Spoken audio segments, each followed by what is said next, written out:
1995년 10월 가수 이적 씨와 또 가수 김진표 씨가 팀을 이뤄서 패닉이라는 그룹을 결성하고 데뷔했습니다. 11월 달에 첫 앨범을 냈지만 별다른 호응을 얻지 못한 채 그대로 사라지는 것처럼 보였습니다. 그런데 얼마 지나지 않아서 앨범에만 넣어놨을 뿐이었던 한 곡이 어떤 팬에 의해서 발굴되었습니다. 자신들의 음악적 코드와 다르다면서 그냥 앨범에 넣어놨을 뿐이었는데 그 곡이 자신들의 마음을 너무나도 만져준다며 한 팬이 그 곡을 올렸고 또 발굴해내었던 것이죠. 그리고 그 곡은 오늘날까지 가수 이적 씨를 대표하는 여러 가지 곡들 중에 하나가 되었습니다. 이 노래는 말씀드렸던 것처럼 수많은 사람들의 마음을 만져주었다, 위로해주었다라고 평가를 받고 있는데요. 그 이야기는 멜로디 때문만이 아니라 그 가사에 있습니다. 노래는 이러한 가사로 시작됩니다. 집에 오는 길은 때론 너무 길어. 나는 더욱더 지치곤 해. 문을 열자마자 잠이 들었다가 깨면 아무도 없어. 이 가사는 하루를 겨우 버텨내고 또 이겨낸 후에 집으로 돌아가는 사람들의 마음을 만지고 있었습니다. 그리고 집에서나 일터에서나 혼자 살아가며 외로움에 사무치는 그러한 사람들의 마음 또한 건드렸죠. 이 노래의 제목은 달팽이라는 제목의 노래입니다.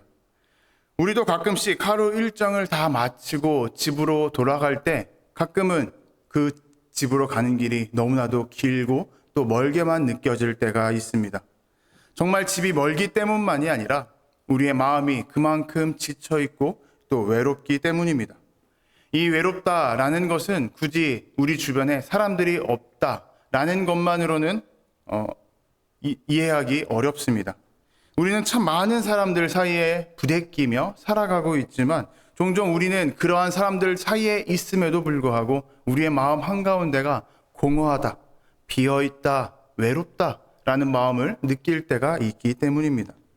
그래서 일정을 다 마치고 일상을 다 마치고 집으로 돌아와서 현관문을 열고 옷을 벗고 나의 짐을 다 내려놓았음에도 불구하고 우리는 편안함이나 어떠한 기쁨, 만족감을 잘 느끼지 못하는 것입니다. 이러한 날들이 계속해서 반복되게 되면 결국 우리는 오늘에만 갇혀 사는 것이고 우리의 내일은 멈춰서 있는 것과 똑같은 것입니다. 저는 지난주 부활주일날 하나님께서 예수님께서 부활하신 주님께서 멈춰있던 우리에게 오셔서 우리의 이름을 불러주시고 다시 우리의 내일을 움직이게 하신다라고 말씀을 나누었습니다. 주저앉아있던 우리를 다시 일어나게 하셔서 앞으로 나아가게 하신다라고 말씀을 나누었습니다. 이렇게 이 말씀을 붙들고 지난 한 주간을 살아오셨을 텐데 여러분들의 마음은 어떠하셨습니까? 그리고 이 예수님의 말씀대로 얼마나 움직였고 얼마나 앞으로 나아가셨나요? 우리 주변에 있는 수많은 사람들을 둘러보면 정말 잘 살아가는 것처럼 보여집니다. 나만 빼고 잘 사는 것 같다라고 말할 정도로 정말 많은 사람들이 잘 살아가는 것처럼 보이죠. 그런데 물론 그 사람들도 우리를 볼 때에는 저 사람은 나보다 더 잘 살아가는 것 같다라고 느끼게 될 겁니다. 이렇게 우리가 잘 살아가는 것 같지만 우리의 속마음은 여전히 어두움 가운데에 파묻혀 있을 때가 참 많이 있습니다. 그런데 이 어두움 가운데에, 이 힘겨움 가운데에 묻혀 있는 시간이 오래되고 또 오래되게 되면 우리의 마음은 점점 더 달라지게 되고 더 굳어져 가게 됩니다. 다른 사람들을 만나게 되더라도 우리는 거기서 입을 열지 않고 말을 줄이게 되죠. 미래에 대한 기대감도 줄어들며 그저 하루하루를 살아가기만 하게 되고 결국 우리의 마음을 완전히 닫아버린 채 그저 오늘만을 똑같이 쳇바퀴 돌듯 살아가기 시작합니다. 왜 이렇게 우리의 마음은 계속해서 닫혀가기만 할까요? 수많은 사람들을 만나고 수많은 대화를 나누고 나와 마음이 맞는 사람들과 함께 있음에도 불구하고 우리의 마음은 왜 계속해서 시간이 흘러가면서 닫혀가고 마는 걸까요? 간단하게 말씀드리면 그 이유는 피로 때문입니다. 피곤함이죠. 제가 이 설교문을 쓰다가 순간적으로 제가 떠올랐던 노래가 하나 있었는데 차범근 감독과 차두리 씨가 한 피로회복제 광고에서 불렀던 노래가 떠올랐습니다. 간 때문이야. 네, 여러분, 우리는 피로 때문에 수많은 어려움을 느끼고 또 그렇게 멈춰 있을 때가 많이 있습니다. 우리 안에 이렇게 해서 피로가 쌓이고 쌓일 대로 쌓이고 쌓였는데 우리는 계속해서 버티기만 하려 하기 때문이에요.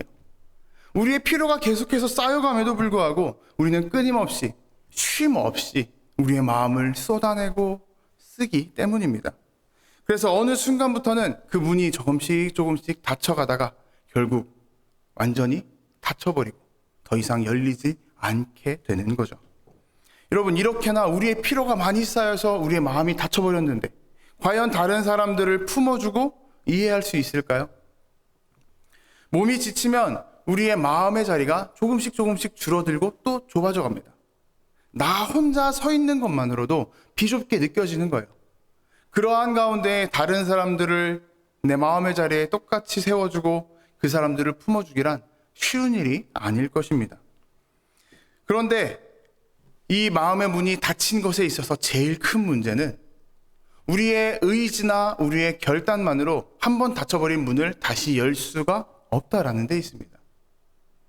우리 주변에 마음 맞는 사람들이 혹은 선생님이라 불릴 만큼 뛰어난 사람들이 우리에게 와서 위로를 해주고 격려를 해준다 할지라도 우리의 마음의 문은 쉽게 열리지 않는 것을 우리는 삶을 통해서 많이 느껴보셨고 또 경험해 보셨을 거예요. 그런 우리에게 오늘 말씀을 통해서 지쳐 있음에도 불구하고 다시 일어나서 우리의 마음을 열고 나갈 수 있는 그러한 시간과 자리가 되기를 저는 부탁드리고 또한 소망합니다. 오늘 본문은 제자들이 어떠한 마음 상태로 있었는지 가장 먼저 보여주고 있습니다. 19절에 유대인들을 두려워하여 모인 곳의 문들을 닫았더니 라고 기록하죠. 제자들은 그날 아침 예수님께서 살아나셨다라는 그 기쁜 소식을 분명히 들었습니다. 마리아를 통해서 예수님께서 마리아를 보내셨기 때문에 그 마리아를 통해서 부활하신 예수님의 소식을 들었을 거예요. 그럼에도 불구하고 지금 이 제자들은 마음의 문을 열지 못한 채 꽁꽁 숨어서 문을 닫고 있었다라는 거죠. 그 제자들의 삶은 여전히 어두움 가운데 그리고 두려움 가운데에 갇힌 채 다른 사람들이 들어오지 못하도록 문을 닫고 있었다라는 거예요. 그러니 오늘 본문 속에서 문을 닫았다라는 말은 자신들이 있는 공간에 문을 닫았다라는 것도 되지만 각자 한 사람 한 사람의 마음의 문을 닫았다라는 그러한 의미가 되기도 합니다. 어떻게 이럴 수가 있을까? 분명히 예수님께서 부활하셨다는 소식을 들었고 또 예수님께서 십자가에 달리시기 전에 사흘 후에 다시 살아날 거다라는 말씀을 하셨음에도 불구하고 제자들은 왜 이렇게 계속해서 두려움 가운데 빠져 있을 수 있을까라고 이해가 안 되실 수도 있지만 우리의 삶을 생각해 보면 우리도 똑같다라는 것을 알 수가 있습니다. 우리는 주일날, 주일뿐만이 아니라 평소에도 성경을 펴고 말씀을 보고 묵상을 합니다. 거기서 하나님의 능력을 깨닫고 말씀의 위로를 얻게 돼요. 하지만 눈을 돌려서 일상을 보게 되면 우리는 다시 두려움 가운데에 빠지고 말게 되죠. 주일날 나와서 은혜롭게 예배를 드리고 찬양을 드리고 그 가운데서 우리가 많은 위로를 얻었지만 월요일 아침 눈을 뜨자마자 우리의 마음 가운데 가득 차는 것은 지쳐 있는 마음입니다. 우리를 짓누르는 마음인 거예요. 그러니 오늘 본문은 믿음이 없는 사람들의 이야기가 아니라 예수님을 알고 있고 그리고 또 예수님을 믿고 있었던 그러한 믿음이 있지만 두려움 속에 여전히 파묻혀 있던 사람들의 이야기다라고 할 수가 있습니다. 그렇게 사람들이 두려움 가운데 빠져 있는데 그 자리에 예수님께서 찾아오셨어요. 그 자리에 예수님께서 어떻게 오셨을까요? 제자들이 예수님을 찾아서 손을 붙잡고 그 가운데로 초청을 했던 걸까요? 아니죠. 유대인들이 두려워서 자기들만 아는 암호로 한 집에 모여서 문을 닫고 숨어 있었던 사람들입니다. 예수님께서 그날 아침에 부활하셨는데 어떻게 그 사실을 알고 그 자리까지 나아올 수 있었을까요? 그럼에도 불구하고 그렇게 제자들이 숨어 있었음에도 불구하고 예수님께서는 그 제자들을 향해 먼저 찾아가셨다라는 거예요. 그리고 제자들 가운데에 서셨다라는 거죠. 이것이 우리에게 주는 첫 번째 은혜입니다. 주님은 다친 자리에서 우리를 멀리 바라보기만 하시는 것이 아니라, 멀리서 우리에게 이름만 던지고 부르고 계시는 것이 아니라 우리를 찾아오신다라는 거예요. 우리를 바라보기만 하시는 것이 아니라 우리가 눈에 보이는 순간 우리에게 달려와 주신다라는 거죠. 우리가 하나님께, 예수님께 다가가지 않는다 할지라도 예수님께서 먼저 우리를 보시고 우리에게 달려오신다라는 거예요. 그런데 우리는 일상 속에서 어떻게 살아가나요? 우리는 예수님이 찾아오기를 기다리는 것, 기다리기만이라도 하면 다행인데 기다리지도 않죠. 그렇다고 예수님께 나아가지도 않아요. 그냥 내가 있는 자리에서 가만히 서 있기만 할 뿐입니다. 그리고서 무언가 될 대로 되라지 라고 생각하며 살아갈 때가 참 많이 있는 것 같아요. 제가 어렸을 때 불렀던 수많은 교회학교 찬양 중에 이러한 곡이 있습니다. 똑똑똑 문 좀 열어주세요. 누가 찾아왔나 봐. 우리들의 마음 문에 누가 찾아왔나 봐. 이러한 곡이 있어요. 아마 여러분들도 많이 아실 겁니다. 지금 예수님께서는 이 찬양의 가사대로 우리에게 먼저 다가와서 우리의 마음의 문을 두드리고 계시다라는 거예요. 그런데 우리에게 와서 이렇게 문을 두드리고 계시는데 우리는 어떻게 행동하나요? 곧장 달려가서 문을 활짝 열고 주님 어서 오세요. 기다리고 있었어요. 라고 말씀하시나요? 보통은 그런 경우가 많지 않아요. 대부분 내 마음이 정리되면 그때 문을 좀 열어야겠다. 지금 있는 일이 해결되면 그때 열어드려야겠다. 이러한 마음을 가지고 예수님께서 계속 문을 두드리고 계시는데 우리는 마음의 문을 열고 있지 않는다라는 겁니다. 하지만 예수님께서는 우리의 마음의 문을 두드리는 것뿐만이 아니라 직접 그 문을 여시고 우리 한가운데에 들어오신다라고 오늘 본문은 분명하게 가르쳐주고 있습니다. 우리가 괜찮아진 후에 문을 열고서야 들어오시는 것이 아니라 우리가 아직 정리되지 않았고 어려움 가운데에 빠져 있고 힘겨움 가운데 거닐고 있음에도 불구하고 예수님께서는 우리의 마음의 문을 직접 여시고 우리의 한가운데로 들어와 주신다라는 거예요. 요즘에 아파트에 보면은 중문들이 있습니다. 제가 이제 일을 끝내고 집에 가서 현관문을 열면 이제 저희 둘째가 아빠! 그러면서 뛰어와요. 그리고서는 중문에 매달려서 막 두들기기 시작합니다. 그게 너무 귀여워가지고 제가 가만히 서 있으면 그 고사리 같은 손으로 어떻게든 문을 열으려고 해요. 근데 문을 열 수가 없죠. 너무나도 애기니까. 그럼 어떻게 하나요? 제가 그 문을 직접 열고 들어갑니다. 제 둘째는 이렇게 직접 문을 열려고 하는데 둘째가 없고 첫째만 있을 때는 절대로 나오지 않아요. 아빠 왔다라고 외쳐도 저 안쪽에서 조용하게 라는 소리만 들려와요. 그러면 제가 문을 열어주기를 기다리고 있을까요? 그렇지 않죠. 제가 문을 또 직접 열고 들어가는 거예요. 이것처럼 예수님께서는 우리의 마음을 직접 그 문을 열고 들어가신다라는 것입니다. 우리가 아무리 두려워하고 있다 할지라도, 우리의 마음이 닫혀 있다 할지라도, 아직 우리가 숨어 있다 할지라도 그 자리로 예수님께서는 직접 문을 열고 들어가신다라는 거예요. 이것이 오늘 성경이 가르쳐주는 복음의 따뜻함입니다. 예수님의 사랑이고 예수님의 은혜인 거예요. 우리가 살아가는 이 시대는 대부분 준비된 사람만을 기다리고 또 그런 사람들을 들어서 사용합니다. 그래서 우리들에게 항상 어렸을 때부터 이야기해요. 준비된 사람이 되어야 된다. 그러니 학창시절부터 열심히 공부해라. 하지만 주님께서는 준비되지 않았고 위축되어 있고 두려움 가운데 숨어 있는 사람들에게 직접 가셔서 말씀하시고 그 손을 붙잡고 일으켜서 이 세상 가운데로 보내주시는 분이다라는 것을 우리는 기억해야 됩니다. 그리고 오늘 성경은 예수님께서 가운데에 서셨다라고 말씀을 하고 있습니다. 어디에 서셨다고요? 가운데에 서셨어요. 사람들이 모여있는 그 한가운데에 서셨습니다. 제자들이 모여있는 그 한가운데, 그 모임 한가운데에 갑자기 나타나신 거예요. 주님은 문을 딱 여시고 몸은 밖에 두고 얼굴만 딱 들이미신 다음에 얘들아 나 왔어 라고 말씀하시는 게 아니라 모든 것을 그 한가운데까지 깊숙이 들어가신다라는 것입니다. 두려움의 한가운데에, 침묵의 한가운데에, 숨고 싶은 그 한가운데에 주님께서 직접 임하신다, 거하신다, 서신다라는 것이죠. 우리는 가끔 주님께서 도대체 왜 그러십니까? 라고 불평할 때가 있어요. 우리가 이렇게 기도하는데 왜 응답을 안 하시나요? 왜 멀리 떨어진 것처럼 내 곁에 안 오시나요? 라고 주님께 부르짖을 때가 있습니다. 그리고 그것 때문에 무너질 때가 있어요.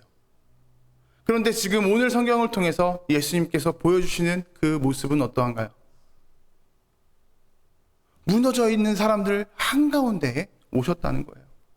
우리가 주님께 부르짖고 있을 때 이미 주님께서는 우리 곁에 서셔서 우리를 붙잡아주고 계시고 우리를 꼭 끌어안아주고 계시다라는 사실입니다. 우리의 두려움이나 무너짐이 주님의 사랑 그리고 주님의 그 발걸음을 결코 막을 수가 없다라는 거예요. 주님은 이렇게 우리의 닫힌 마음의 문을 열고 직접 들어오실 수 있는 분입니다. 그렇게 한가운데에 들어오신 예수님께서 뒤이어서 이렇게 말씀하셨어요. 너희에게 평강이 있을지어다. 이 말씀은 오늘날 유대인들이 쓰는 인사인 샬롬과 똑같은 말입니다. 그러니 겉으로만 보면 예수님께서는 자연스럽게 제자들에게 가서 얘들아 안녕 이라고 말씀하신 것과 똑같다라고 보여질 수가 있어요. 이 샬롬이라는 인사의 어원은 민수기에서부터 시작됩니다. 그러니 유대인들에게 있어서는 정말 오래된 인사인 거예요. 예수님께서 이렇게 말씀하시고 인사하시는 게 이상하게 보이거나 혹은 특별해 보인다고 우리는 느낄 수가 없는 거죠. 하지만 잘 생각해 보면 예수님께서 이렇게 평안을 말씀하시고 평화를 말씀하시는 이 샬롬을 말씀하시는 게 쉬운 일이 아니라는 것을 알 수가 있어요. 예수님께서 그 자리에 서시자마자 평안이 아니라 완전히 다른 말을 하셔도 이상할 게 없다라는 거죠. 왜 그럴까요? 십자가 그 사건 이전에 있었던 일들을 생각해 보시면 됩니다. 예수님께서 붙잡히시던 밤 제자들은 모두 다 도망쳐 버렸어요. 그나마 베드로가 뒤따라갔지만 결국 베드로마저 예수님을 3번이나 부인했습니다. 예수님이 입성하실 때 수많은 사람들이 종려나무가지를 흔들며 호산나를 외쳤지만 어느 순간 예수님을 못 박으라며 비난하기 시작했어요. 그리고 그렇게 십자가에 못 박히시는 모습을 구경했습니다. 유희거리로 삼았었어요. 그리고 그날 아침, 이 본문의 시점, 아침에 예수님께서 부활하셨다라는 소식을 마리아를 통해서 전해 들었음에도 불구하고 제자들은 여전히 그 사실을 믿지 못하고 두려움 가운데 빠져서 문을 닫고 있었던 거예요. 그러니 예수님께서는 이 자리에서 평안이 아니라 다른 말을 하셔도 전혀 이상할 게 없었겠죠. 어떤 말이었을까요? 비난의 말.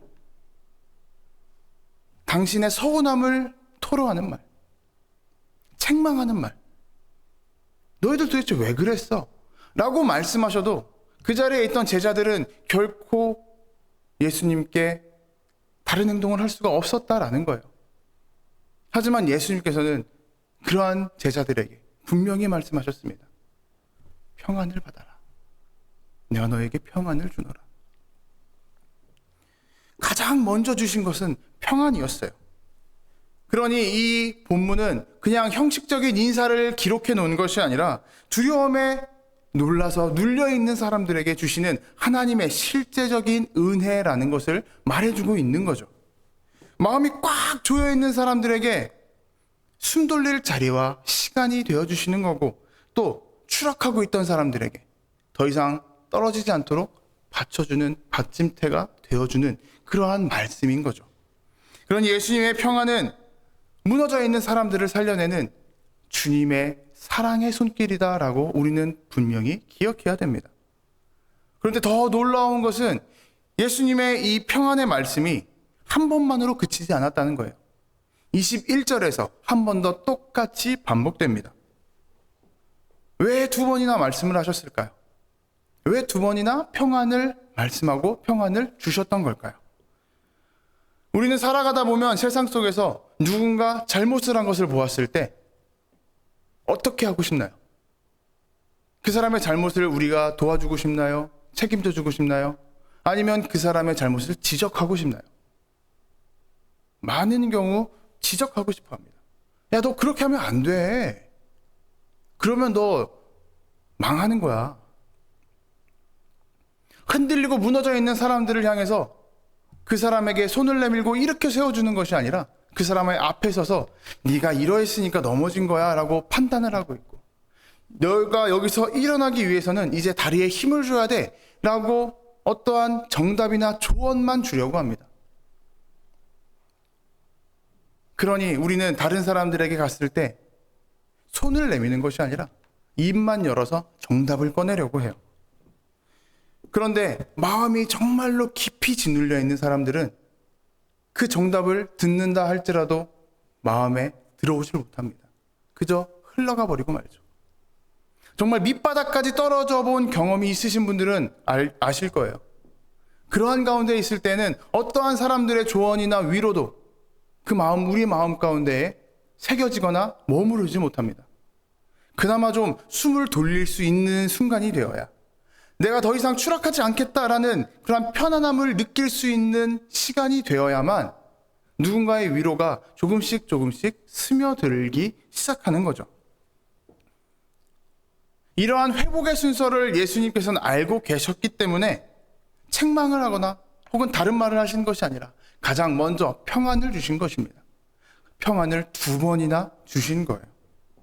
처음 소개해드렸던 그 달팽이라는 곡도 그 가사가 사람들의 마음을 건드렸다라고 했을 때 수많은 사람들이 그 가사에서 공감을 받았고 또 오늘날까지 위로를 받는다고 이어지고 있는 것처럼 예수님께서도 먼저 공감해주고 이해해 주어야 우리들이 살아나게 되고 그 가운데 평안이 들어와야 다시 일어날 수 있다라는 것을, 그 순서를 알고 계셨기 때문에 예수님께서는 우리에게 가장 먼저 평안부터 말씀해 주고 계시다라는 것입니다.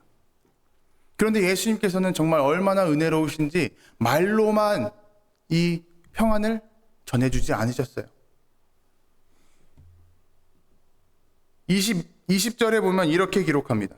손과 옆구리를 보이시니. 예수님께서는 상처난 손과 상에 찔린 옆구리를 보여주셨습니다.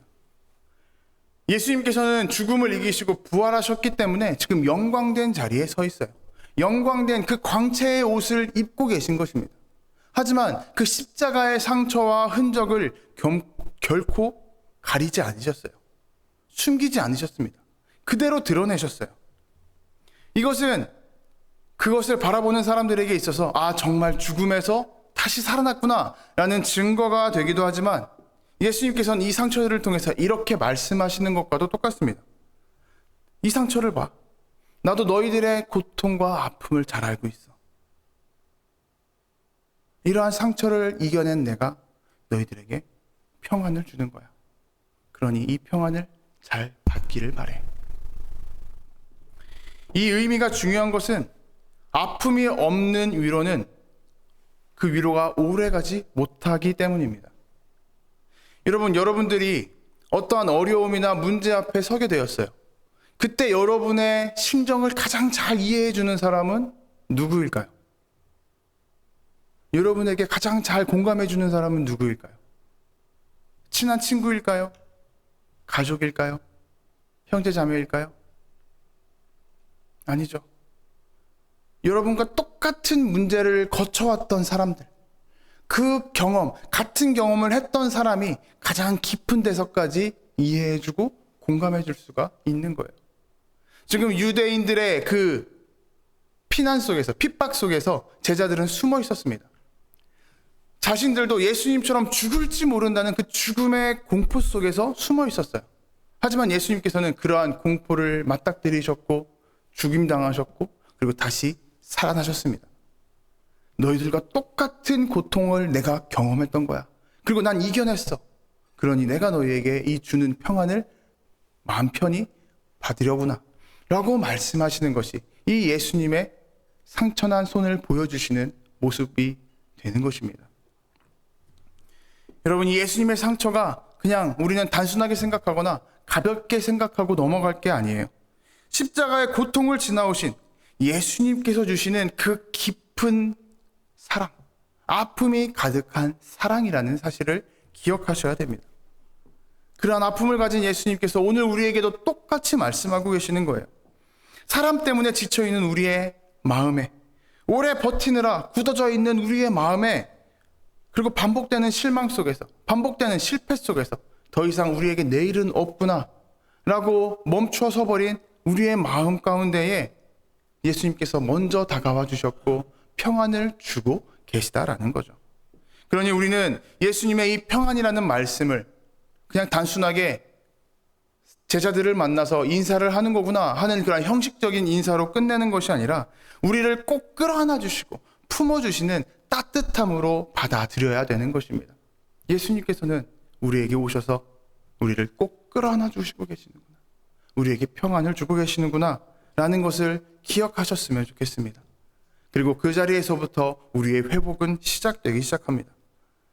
예수님께서 이렇게 제자들에게 평안을 말씀하신 후에 이어서 이렇게 말씀하셨습니다. 아버지께서 나를 보내신 것 같이 나도 너희를 보내노라.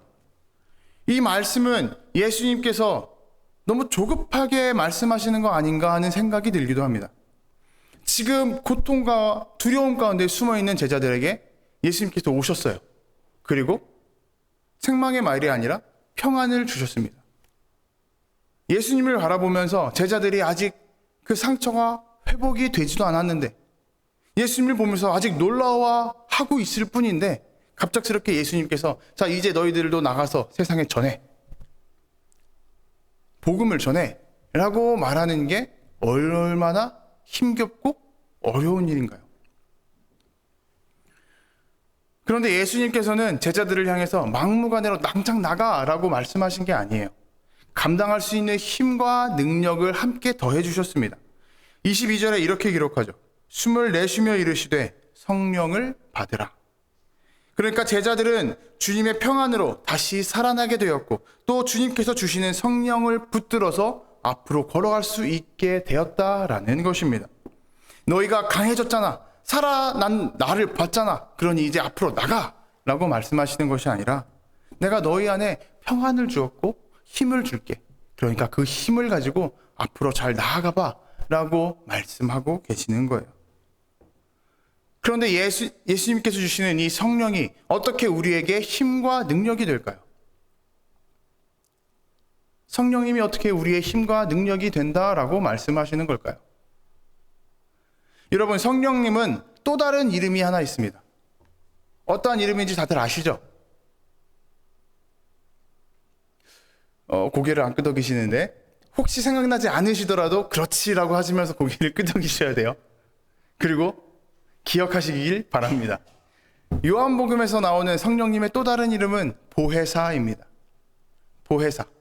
이 보혜사라는 뜻에는 돕는 자, 위로하는 자, 곁에 함께 서 있는 자라는 의미를 가지고 있습니다.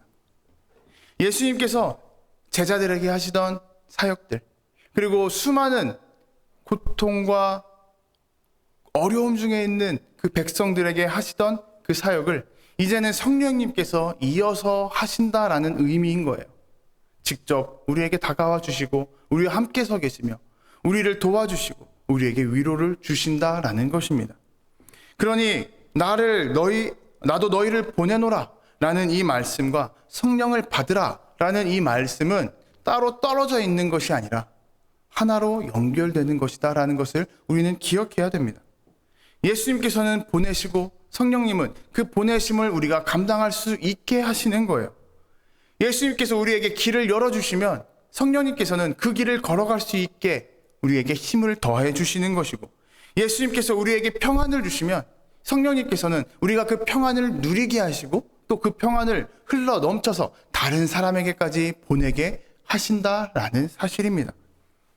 그러니 제자들은 이제 두려움의 문을 열고 나가서 평안과 성령을 품고 흘려보내는 사람이 되었다라는 거죠. 주님께서는 오늘 우리에게도 똑같이 말씀하고 계시는 거예요. 제자들에게 나아가라 말씀하셨던 것처럼 이제 당장 너희도 나가라고 말씀하시는 것이 아니라 우리에게 가장 먼저 평안을 주시고, 그리고 우리를 도와주시고 우리와 언제나 함께 하시는 성령님을 주시고, 그리고서 이 세상을 향해 담대하게 나아가라 라고 말씀하고 계시는 것입니다. 그러니 평안을 받은 사람은 그 평안을 나만 누리는 것이 아니라 다른 사람에게도 흘려보낼 수 있는 사람이 되어야 됩니다. 주님께 받은 위로를 이제 이어서 건네주고, 주님께 받은 소망을 나도 이어서 건네주고, 누군가의 곁에 서서 주님의 그 함께 하심을 이어가는 것이죠. 이것이 지난주에 있었던, 우리가 지난주에 함께 나누었던 예수님의 부활의 길을 따라 걸어가는 그러한 방법입니다.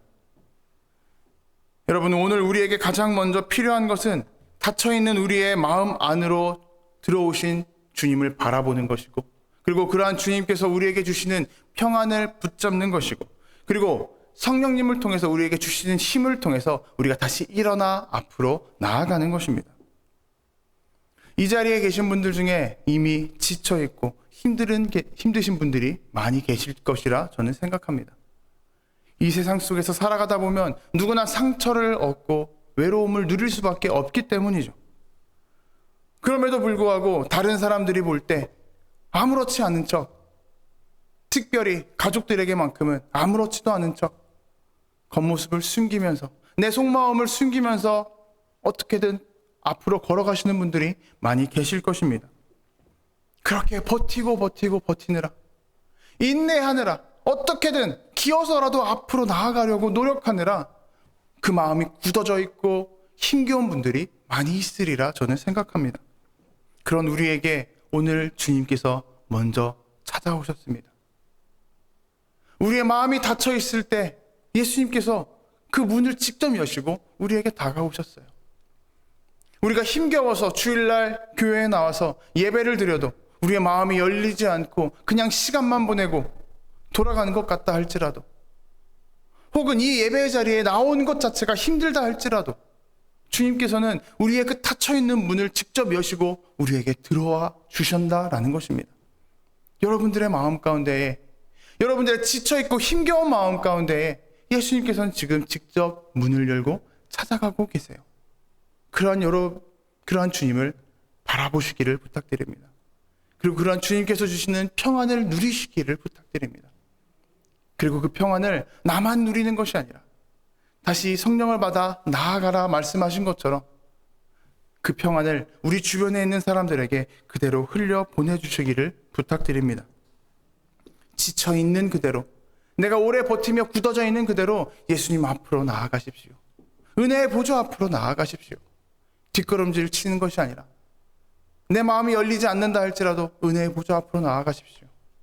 혹은 나아가는 게 힘들어서 그냥 멀찌감치 서 있을 수밖에 없다, 제자리에 서 있을 수밖에 없다 한다면 어떻게든 눈을 들어 주님의 은혜의 보좌를 바라보십시오. 그러면 주님께서 그 은혜의 보좌에서 부르기만 하시는 것이 아니라 직접 발걸음을 내딛어서 멀리 있는 우리에게 다가와 우리를 꼭 끌어안아 주실 거예요. 그렇게 주님께서 우리를 평안으로 붙들어 주시고 성령으로 살아갈 수 있는 힘을 우리에게 건네 주십니다. 삶이 아무리 지쳐도 우리는 다시 일어설 수가 있습니다. 그 은혜를 받은 우리가 이번 한 주 동안, 내일부터 시작하는 한 주 동안에는 다른 사람들에게 흘려 보낼 수 있는 우리 모두가 되기를 주님의 이름으로 도전하고 축복합니다.